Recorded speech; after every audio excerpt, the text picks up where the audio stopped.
Hello guys, मैं विजय Prayagraj technical classes के online portal पर आप सभी का स्वागत करता हूं। देखिए कि जैसा कि आप सभी लोग जानते हैं कि इसके पहले वाले संडे पे साइंस के हम लोगों ने 25 क्वेश्चन सॉल्व किए थे, 25 क्वेश्चंस। आज हम क्वेश्चन नंबर 26 से स्टार्ट करेंगे। गाइस, वीडियो को लाइक करिए और चैनल को सब्सक्राइब भी करिए यदि अभी तक नहीं किए हैं तो, और वीडियो को शेयर भी करिए। चलिए अब चलते हैं क्वेश्चन की तरफ। क्वेश्चन नंबर 26 है हमारा। देखिए क्या है कि बर्फ़ का गलनांक बिंदु है। बर्फ़ का गलनांक बिंदु कितना होता है? देखिए हम जैसे जानते हैं कि जो हमारा बर्फ़ का गलनांक बिंदु 0 डिग्री सेंटीग्रेड, या हम क्या बोल सकते हैं, देखिए या हम बोल सकते हैं 273 डिग्री केल्विन। ठीक है, तो ये हमारा 0 डिग्री सेंटीग्रेड जो है वो कितने के 273 केल्विन के बराबर होता है। तो ऑप्शन ए हमारा करेक्ट है। अब नेक्स्ट क्वेश्चन नंबर 27, पानी का क्वथनांक या बॉइलिंग पॉइंट। तो देखिए पानी का क्वथनांक जो है वो 210 फ़ारेनहाइट नहीं होता, 212 फ़ारेनहाइट होता है। ये हमारा करेक्ट आंसर है 27 का। ऑप्शन नंबर बी हमारा करेक्ट है। जो हमारा वाटर होता है उसका बॉइलिंग पॉइंट जो होता है वो 212 डिग्री फ़ारेनहाइट होता है। अब नेक्स्ट क्वेश्चन देखिए। नेक्स्ट क्वेश्चन है हमारा क्वेश्चन नंबर 28, ताप मापने हेतु, ताप मतलब टेम्परेचर की बात कर रहा है। टेम्परेचर को मापने हेतु किसका प्रयोग किया जाता है? तो देखिए अब जैसे हम जानते हैं कि हमारा जो ये कैलोरीमीटर ये नहीं होगा, क्योंकि ये हमारा ऊर्जा मापने का काम करता है। और थर्मामीटर हमारा करेक्ट आंसर है। लैक्टोमीटर भी नहीं होगा। थर्मामीटर हमारा करेक्ट आंसर है। टेम्परेचर या ताप को मापने के लिए हम किसका यूज़ करते हैं? थर्मामीटर का यूज़ करते हैं। अब देखिए क्वेश्चन नंबर 28 का बी ऑप्शन हमारा करेक्ट है। अब नेक्स्ट क्वेश्चन नंबर 29 की तरफ चलते हैं। क्वेश्चन नंबर 29 हमारा क्या है कि एक कैलोरी इज इक्वल टू कितने जूल होते हैं? तो देखिए जैसा कि हम लोग जानते हैं कि एक कैलोरी में 2.54 जूल नहीं होता है, 2.4 जूल भी नहीं होता, 4.156 जूल होता है। 4.156 जूल, एक calorie is equal to 4.156 joule होता है। ऑप्शन सी हमारा करेक्ट है। 29 का ऑप्शन सी हमारा करेक्ट है। अब देखिए क्वेश्चन नंबर 30 की तरफ चलेंगे। क्वेश्चन नंबर 30 हमारा, देखिए इसको ध्यान से देखिए, इस तरीके के क्वेश्चन आ जाते हैं कभी कभी न्यूमेरिकल के तौर पे। 300 डिग्री केल्विन के बराबर है, किसके बराबर है? तो देखिए इसमें सेल्सियस दिया हुआ है, तो हम लोग एक फार्मूला यूज़ करते हैं, K is equal to C plus 273। ठीक है, अब देखिए अब हमें यहाँ पे किसका केल्विन किसके बराबर है, तो हम पहले C के लिए निकालेंगे। C अगर इधर लाएंगे तो क्या हो जाएगा? K minus 273। K की वैल्यू हमें यहाँ पे 300 दिया हुआ है, तो हम क्या कर लेंगे? 300 माइनस 273। अब 300 में से 273 माइनस करेंगे तो हमारा 27 डिग्री सेंटीग्रेड आ जाएगा। ठीक है, आंसर नंबर 30 का, क्वेश्चन नंबर 30 का हमारा ऑप्शन बी करेक्ट है। 27 डिग्री सेंटीग्रेड हमारा आंसर सही है। अब नेक्स्ट क्वेश्चन नंबर 31 की तरफ चलेंगे। देखिए क्वेश्चन नंबर 31 हमारा क्या है कि प्रकाश का क्वांटम सिद्धांत किसके द्वारा प्रदान किया गया है? तो देखिए जो प्रकाश का क्वांटम सिद्धांत है वो हमारा जो है वो आइंस्टीन ने नहीं दिया है, क्योंकि आइंस्टीन ने जो है वो आपेक्षिकता का सिद्धांत दिया था, और इज इक्वल टू mc²। और प्लांक ने ही हमारा प्रकाश का क्वांटम सिद्धांत दिया था। प्रकाश का क्वांटम सिद्धांत किसने दिया था? प्लांक ने दिया था। अब देखिए नेक्स्ट क्वेश्चन नंबर 31 का हमारा ऑप्शन बी करेक्ट है। नेक्स्ट हम क्वेश्चन नंबर 32 की तरफ चलेंगे। क्वेश्चन नंबर 32 हमारा क्या है, देखिए कि बादलों का रंग सफ़ेद डैश के कारण होता है। तो देखिए इसमें क्या क्या दिया है कि प्रकाश के अपवर्तन के कारण नहीं, विकिरण के कारण भी बादलों का रंग सफ़ेद नहीं होता है, और प्रवर्तन के कारण भी नहीं होता है। देखिए जो प्रकाश का प्रकीर्णन होता है ना, उसके कारण बादलों का रंग जो होता है वो सफ़ेद होता है। अब देखिए जो हमारा अब क्वेश्चन नंबर 32 है, ऑप्शन नंबर डी उसका हमारा करेक्ट है। अब देखिए क्वेश्चन नंबर 33 की तरफ चलते हैं। श्यानता की एसआई इकाई है। तो देखिए सबसे पहले तो श्यानता, देखिए श्यानता क्या होती है कि श्यानता जो है वो पाइपलाइन के माध्यम से तेल परिवहन की दक्षता को प्रभावित करता है। क्या करता है, पाइपलाइन की माध्यम से तेल परिवहन की दक्षता को प्रभावित करता है। ये क्वेश्चन बहुत इंपॉर्टेंट है, ये हमेशा पूछता है कि पाइपलाइन के माध्यम से तेल परिवहन की दक्षता को प्रभावित कौन सा कारक करता है, तो वो श्यानता करता है, याद रखिए आप लोग। अब देखिए इसका आंसर जो है इसमें क्या बोला है, इसकी एसआई इकाई न्यूटन सेकंड नहीं होती, न्यूटन पर सेकंड भी नहीं होती है, न्यूटन सेकंड मीटर स्क्वायर, हाँ ये होती है। या तो इसकी एक यूनिट, इसको हम ये भी बोल सकते हैं क्या, पोइजिल्ले। ये भी इम्पॉर्टेंट क्वेश्चन है, ये आप लोग नोट कर लीजिए। ये लास्ट टाइम पूछा गया क्वेश्चन है NPCIL में कि पोइजिल्ले जो है वो किसकी यूनिट है, तो वो श्यानता की एसआई इकाई है। ठीक है, अब नेक्स्ट क्वेश्चन नंबर 34 की तरफ चलते हैं। क्वेश्चन नंबर 33 का हमारा सी ऑप्शन करेक्ट है, न्यूटन सेकंड पर मीटर स्क्वायर। क्वेश्चन नंबर 34 की तरफ चलते हैं।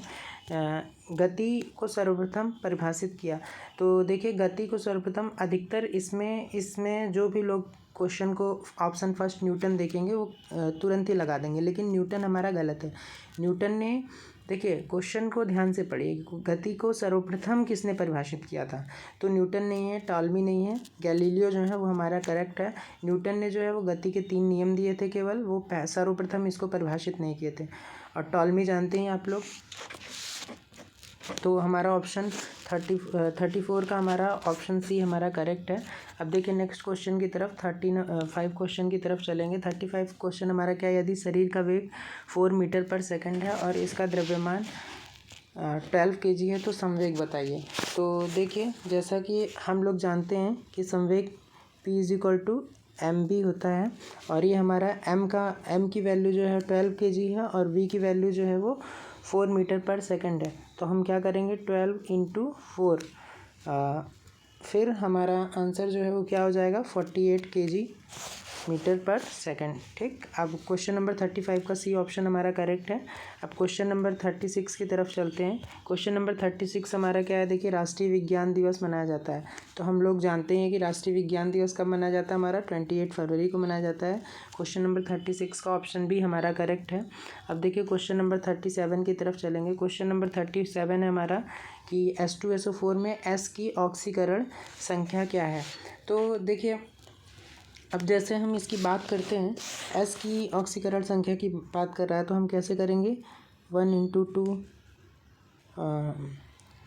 H का हम 2 ले लिए, सॉरी H का 1 ले लिए, +1, ऑक्सीकरण नंबर H का 1 होता है, +X, और फिर उसके बाद O का जो है हम -2 लेते हैं ऑक्सीकरण नंबर, और × 4 = 0, 2 + x - 8 = 0, x = 6 हो जाएगा। ऑप्शन सी हमारा करेक्ट है, 37 का सी है। अब देखिए जैसे यहाँ पे ऑक्सीकरण नंबर जो है वो आप लोगों को एलिमेंट्स का कुछ ऑक्सीडेशन नंबर जो है वो याद रखना पड़ेगा। अब जैसे अगर हम हाइड्रोजन की बात करेंगे तो हाइड्रोजन का जो है वो कितना होता है, +1 होता है, और साथ साथ और किसका +1 होता है, तो लिथियम का, सोडियम का, इन सब का हमारा +m हुई होता है। लिथियम, सोडियम, पोटेशियम, इन सब का ऑक्सीकरण नंबर हमारा कितना होता है, +1 होता है। और देखिए ऑक्सीजन का हमारा जो ऑक्सीडेशन नंबर होता है वो -2 होता है। और जितने भी हैलोजन्स हैं, हैलोजन तत्व जैसे फ्लोरीन, क्लोरीन, ब्रोमीन, आयोडीन, इन सब का जो हमारा ऑक्सीडेशन नंबर होता है वो -1 होता है, उसको आप लोग याद रखिएगा। तो हमारा 37 का ऑप्शन C6 हमारा करेक्ट आंसर है। क्वेश्चन नंबर 38 की तरफ चलते हैं। विस्थापन के परिवर्तन के दर को क्या कहते हैं, तो देखिए विस्थापन के परिवर्तन को दर को हम वेग कहते हैं, जो हमारा वेग होता है उसी को हम विस्थापन के परिवर्तन की दर कहते हैं। तो हमारा 38 का ऑप्शन सी करेक्ट है। अब देखिए क्वेश्चन नंबर 39 की तरफ चलते हैं। क्वेश्चन नंबर 39 हमारा क्या है कि ब्राउनियन गति की खोज किसने की थी। तो देखिए ब्राउनियन गति की खोज जो है वो न्यूटन ने नहीं की थी, हमारा रॉबर्ट ब्राउन ने किया था। रॉबर्ट ब्राउन हमारा करेक्ट आंसर है। अब क्वेश्चन नंबर 40 की तरफ चलेंगे। क्वेश्चन नंबर 40 जो है हमारा, देखिए क्या है, आपेक्षिकता का सिद्धांत किसने दिया था। तो देखिए जैसा कि हम लोग जानते हैं कि जो हमारा आपेक्षिकता का सिद्धांत है, इसके अनुसार जो है निरपेक्ष गति तथा निरपेक्ष त्वरण का जो अस्तित्व है वो असंभव होता होता है। इस नियम के अनुसार क्या होता है कि निरपेक्ष गति तथा निरपेक्ष त्वरण का अस्तित्व असंभव होता है। अब देखिए इसका जो सिद्धांत है वो किसने दिया था, वो आइंस्टीन ने दिया था। किसने? आइंस्टीन ने दिया था। ये हमारा जो अपेक्षिकता का सिद्धांत है वो किसने दिया था, आइंस्टीन ने दिया था। क्वेश्चन नंबर 40 का भी हमारा करेक्ट आंसर है। अब देखिए हम क्वेश्चन नंबर 41 की तरफ चलेंगे। क्वेश्चन नंबर 41 है हमारा कि एक अश्व शक्ति बराबर है। एक अश्व शक्ति किसके बराबर? देखिए 746 जूल नहीं, 74.6 जूल पर सेकंड, ये भी नहीं होगा। 746 वाट, हाँ, जो हमारा एक अश्व शक्ति होता है या एक HP होता है वो 746 वाट के बराबर होता है। ठीक है। अब नेक्स्ट क्वेश्चन नंबर 42 की तरफ चलेंगे। काम करने की क्षमता। तो देखिए काम करने की जो क्षमता है उसे हम क्या बोलते हैं, तो ऊर्जा ही बोलेंगे हम। जो हमारा कार्य करने की क्षमता होती है वही ऊर्जा होती है। अब नेक्स्ट क्वेश्चन नंबर 43 की तरफ चलेंगे। देखिए क्वेश्चन नंबर 43 की तरफ हम चलेंगे। क्वेश्चन नंबर 43 हमारा क्या है? क्वेश्चन नंबर 43 हमारा कि डैश को ना ही बनाया जा सकता है और ना ही नष्ट किया जा सकता है। तो देखिए जैसा कि हम लोग जानते हैं कि ऊर्जा संरक्षण का नियम है ये, कि ऊर्जा को ना ही बनाया जा सकता है और ना ही नष्ट किया जा सकता है। 43 का ऑप्शन डी हमारा करेक्ट है। अब देखिए क्वेश्चन नंबर 44 की तरफ चलेंगे। क्वेश्चन नंबर 44 हमारा क्या है कि किसी गतिशील वस्तु की गतिज ऊर्जा निर्भर करती है। तो देखिए जैसे कि काइनेटिक एनर्जी के लिए हम लोग हमेशा फार्मूला पढ़ते हैं 12mv²। तो अब देखिए इसमें क्या पूछा है कि जो हमारी काइनेटिक एनर्जी वो किस पर निर्भर कर रही है। तो देखिए ये हमारा मास हो गया और ये हमारा वेग हो गया, मतलब द्रव्यमान और वेग पर निर्भर करती है। तो ऑप्शन 44 का हमारा बी ऑप्शन करेक्ट है। अब देखिए नेक्स्ट क्वेश्चन की तरफ चलेंगे। नेक्स्ट क्वेश्चन नंबर 45 है हमारा कि यांत्रिक ऊर्जा किसके बराबर होती है। तो देखिए जो हमारी यांत्रिक ऊर्जा होती है ना, वो क्या होती है, गतिज ऊर्जा और स्थितिज ऊर्जा का जो जोड़ होता है उसके बराबर होती है। यांत्रिक ऊर्जा बराबर में गतिज ऊर्जा प्लस स्थितिज ऊर्जा, दोनों का जो योग होता है वो यांत्रिक ऊर्जा कहलाता है। अब देखिए नेक्स्ट हमारा नेक्स्ट क्वेश्चन 46 है हमारा कि गतिज ऊर्जा किसके बराबर होती है। तो अब देखिए जो गतिज ऊर्जा है या काइनेटिक एनर्जी है, जैसा अभी कि पहले ही हम लोग इसके पहले क्वेश्चन में देखे थे, 12mv² यही होता है। तो 12mv² के बराबर है। और आप लोग जैसे जानते हैं कि ये जो हमारा ये mgh है वो क्या होता है, पोटेंशियल एनर्जी होता है। P = mgh और mv = ma F = ma, pv = mv होता है। मतलब P संवेग = मास इंटू द्रव्यमान होता है। तो ये हमारा काइनेटिक एनर्जी के लिए 12mv² हमारा करेक्ट आंसर है। 46 का ऑप्शन है हमारा करेक्ट है। अब देखिए क्वेश्चन नंबर 47 की तरफ चलेंगे। क्वेश्चन नंबर 47 देखिए हमारा क्या दिया हुआ है, हमें टी दिया हुआ है मतलब समय। ये हमारा टी क्या है, मतलब समय है। और डब्लू क्या दिया हुआ है, डब्लू हमारा वर्क है। और पी दिया हुआ है हमें, ठीक है। पी जो है, पी की वैल्यू पूछा है। तो देखिए जैसा कि ऊर्जा की वैल्यू पूछा है, मतलब P = W/T, ये फार्मूला हम लोग जानते हैं, नॉर्मली हम लगा देंगे। 1000/2 = 500 हमारा करेक्ट आंसर हो जाएगा। 47 का सी ऑप्शन हमारा करेक्ट है। अब देखिए नेक्स्ट क्वेश्चन नंबर 48 की तरफ चलते हैं। निम्न में से किसकी इकाई नहीं होती। तो देखिए अब जैसा कि हम लोग जानते हैं कि द्रव्यमान की यूनिट होती है kg, बल की भी यूनिट है न्यूटन, दाब को भी हम पास्कल यूनिट हो सकती है, लेकिन सापेक्षिक घनत्व की यूनिट नहीं होती। ऑप्शन डी हमारा करेक्ट है, सापेक्षिक घनत्व। एक चीज़ जरूर याद रखिए, घनत्व डेंसिटी की यूनिट होती है, बट सापेक्षिक घनत्व की यूनिट नहीं होती। 48 का ऑप्शन डी हमारा करेक्ट आंसर है। अब नेक्स्ट 49 क्वेश्चन की तरफ चलते हैं। जहाज़ों की गति में वृद्धि डैश के कारण होती है।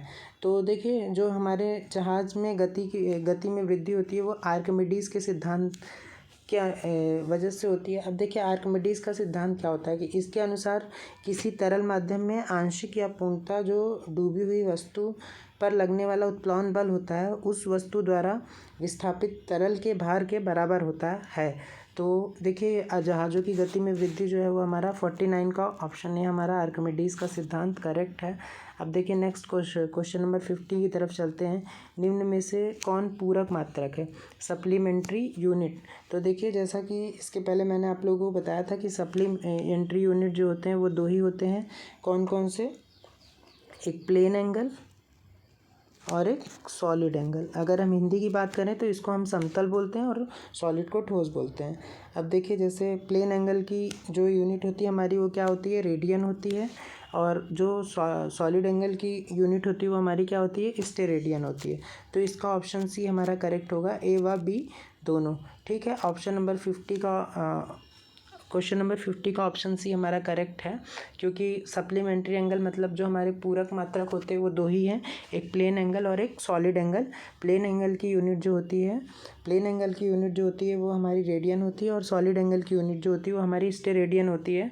तो गाइस आज यहीं तक, आज हमारा डे 2 में 26 से 50 क्वेश्चन तक हम लोगों ने सॉल्व किया। और गाइस आप लोग कमेंट ज़रूर करिए यदि कोई डाउट है तो, और यदि अभी तक चैनल को सब्सक्राइब